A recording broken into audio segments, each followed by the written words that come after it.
Berlin, May 8, 1945. The war in Europe is over. Inside a small room in Karlshorst, a tall, stiff man bends over a document. His hand shakes so violently that the pen scratches the paper. The cameras flash. This is Wilhelm Keitel, Field Marshal of Nazi Germany, signing his nation's unconditional surrender. To the world, it is a moment of relief. But for Keitel, it is something else. The last act in a career built not on brilliance or defiance, but on obedience. He has lived his entire life saying yes. Now, his trembling hand betrays the weight of every signature that came before. In less than 18 months, he will stand in the dock at Nuremberg, insisting he was only a soldier, only following orders. The judges will not believe him. History will not forgive him. But how did a quiet, rule-following officer from a small German village rise to the highest military office in Hitler's empire? How did he become not just a witness, but an instrument of some of the most ruthless policies in modern history? The answer lies in a pattern: small choices, quiet compromises, and a man who always valued loyalty above conscience. Yet, perhaps the real question is not why Keitel obeyed, but why so many others didn't. Wilhelm Keitel was born in 1882, the son of a struggling landowner in Helmscherode. His childhood was marked by loss. His mother died when he was only 6. The family distrusted the Prussian army, seeing it as an arrogant occupying power. Perhaps that is why his decision in 1901 shocked his relatives. At 19, he joined that very army. From the beginning, he stood out less for courage than for reliability. In World War I, Keitel served on the Western Front, wounded by shrapnel but surviving. His commanders praised his organizational skills, while peers noted his lack of imagination. He kept things running smoothly, but never inspired men with bold vision. In the 1920s, when Germany was bound by the Treaty of Versailles, Keitel worked in the Truppenamt, a secret successor to the band general staff. There, he helped skirt the treaty's limits, organizing covert training and preparing for a future war. It was a role demanding secrecy, discipline, and a willingness to bend rules. Keitel excelled, but if he had doubts, they stayed hidden. He was never a man of ideals. He was a man of systems, following the strongest authority in the room. In 1933, that authority became Adolf Hitler. At first, Keitel kept his distance, suspicious of Nazi theatrics. Yet the first time he stood face to face with Hitler, something inside him shifted. Witnesses recalled how Keitel's hesitation dissolved. The charisma of the Führer had found its most obedient servant.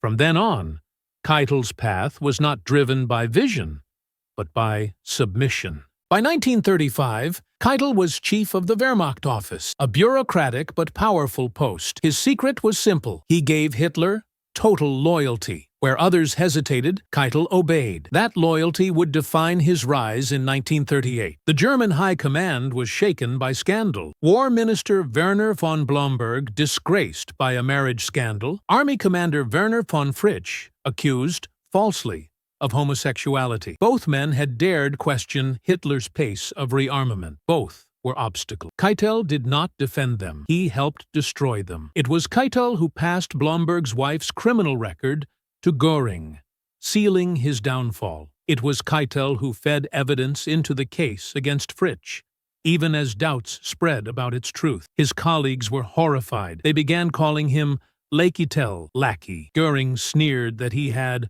a sergeant's mind inside a field marshal's body. Yet to Hitler, he was perfect. In a purge that gutted Germany's military independence, Keitel proved he would sacrifice anything, even comrades, to stay loyal. The reward was immense. Hitler abolished the war ministry and created the OKBDO, Oberkommando der Wehrmacht. At its head, he placed Wilhelm Keitel. A man mocked by his peers now stood as Hitler's military chief of staff. Keitel was no longer simply a soldier.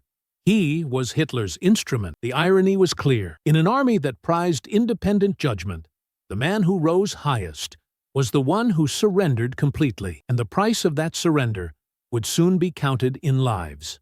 The years 1939 to 1945 turned Keitel from a soldier into something darker, a bureaucrat of death. It began with the invasion of Poland. Hitler demanded brutality, and Keitel delivered. In May 1941, he signed the Guidelines for the Conduct of the Troops in Russia, instructing soldiers to treat civilians as enemies and to use ruthless measures. Some officers balked. Keitel pushed the orders through without hesitation. Then came June 6, 1941, the infamous Commissar Order. It directed German forces to execute captured Soviet political officers on the spot, stripping them of protection under the laws of war. Thousands were murdered as a direct result. Other generals hesitated, delayed, even refused. Keitel sharpened the language and signed. In December 1941, Keitel approved the Night and Fog Decree, ordering the disappearance of resistance fighters and political opponents across Europe. Families never saw their loved ones again. The silence itself was the weapon,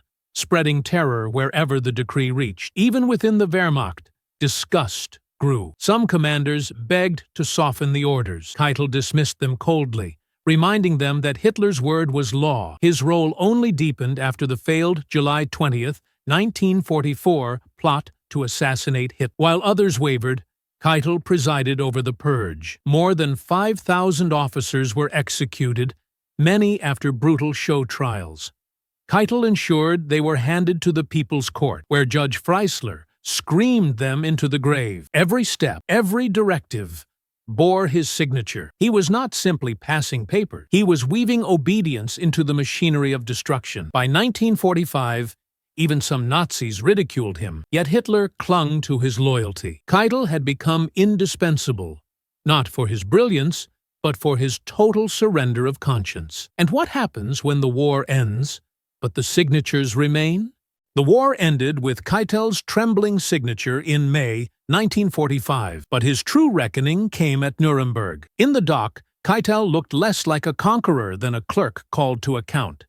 He claimed he was only following orders, bound by the Führerprinzip of absolute obedience. He admitted knowing some orders were illegal, but insisted loyalty absolved him. The tribunal rejected this defense. They reminded him, and the world, that obedience is no shield when crimes are vast, deliberate, and conscious. Superior orders may explain actions, but they do not excuse them. One by one, the documents were read aloud: the Commissar Order, the Night and Fog Decree, the execution lists after July 20th. Every paper carried his name.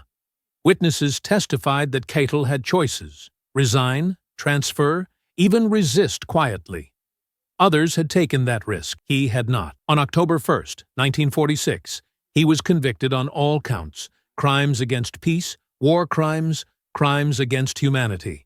He begged for a soldier's death by firing squad. The judges denied him. On October 16th, Wilhelm Keitel was hanged. His final words called for mercy on Germany, but history had already rendered its judgment. His story remains a warning, not of a man driven by hatred or ideology, but of one who surrendered his judgment to authority. And so the question falls to us: when orders demand obedience against conscience, will we follow, or will we refuse?